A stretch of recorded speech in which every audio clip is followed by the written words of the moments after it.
Hi everybody, my name's Kaylee and I'm an occupational therapy student at Grand Valley State University. Today I'm going to be talking about the game Uno Moo, which is a child version of the card game Uno with a similar concept, except instead of trying to get rid of all your cards first, you're going to get rid of all your animals. So what we have here is a barn. Everything's stored really nice and neatly in one container. Easy to clean up and carry from site to site, or if you're working at different schools, it would be good for that too. Inside are all the game pieces.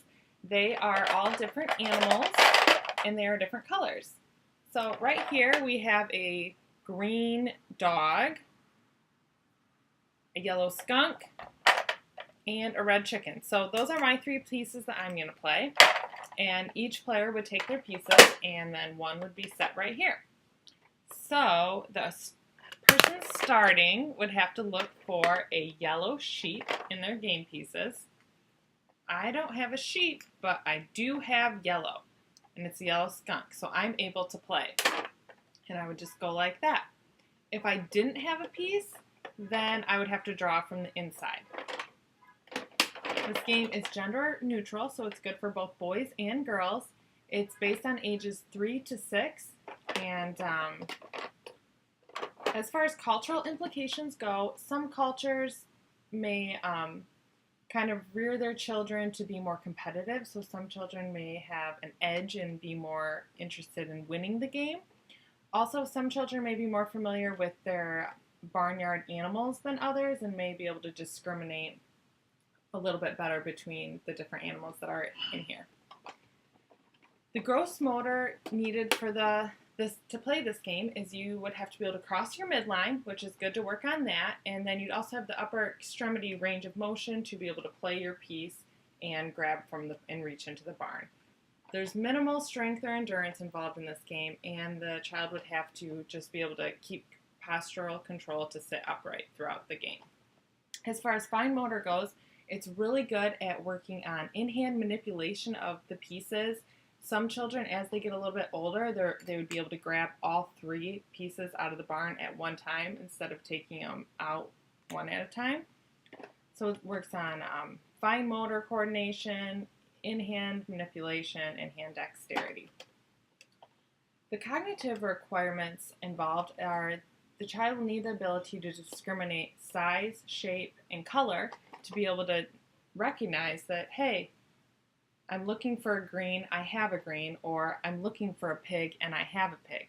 They would also need to be able to do sequencing, count and recognize that, hey, I'm getting closer to Uno. So it's really good for working on those cognitive skills that are needed for academia. Perceptual requirements, a child will just have to be able to look at spatial comprehension and know where to reach for the toy and to pick it up and place it. It also can work on visual tracking of, hey, this is my target right here. The only social and emotional things that I could think of is that the child might experience frustration if they're not winning or if they don't have a piece that matches, but this can also be an opportunity to build emotional regulation and teach the child that, hey, it's okay that if you have to draw one, and then you just would continually reinforce good behavior. Safety precautions, the child may want to throw the toy if they get bored with the game, so just watch out for that. And then it's all easy to clean. You can just use a germicidal wipe if someone's sucking on a piece or something. This falls into the pre-operational stage of Piaget's theory. So this is when the child's starting to develop symbolic play, so they might be able to make fun animal noises, and you could have fun with it that way. And as far as pardons play goes, this would be cooperative play because you're watching your peer play, you're involving them and interacting in a social level, which is really cool. One way that I would adapt this toy is that you can modify the length of the game by using less pieces at the beginning. So then if they have a shorter attention span, then okay, maybe only start out with 2 pieces. And if you have an older child or a child that can pay attention longer, you can use up to 5 per person. And then you can also adjust your reinforcement levels and how you would use your scaffolding to do this. I would definitely recommend this toy just because I think it's so easy to transport. You can increase self-confidence by reinforcing the good behaviors, and I think it's really good to work on skills that will be needed later in life.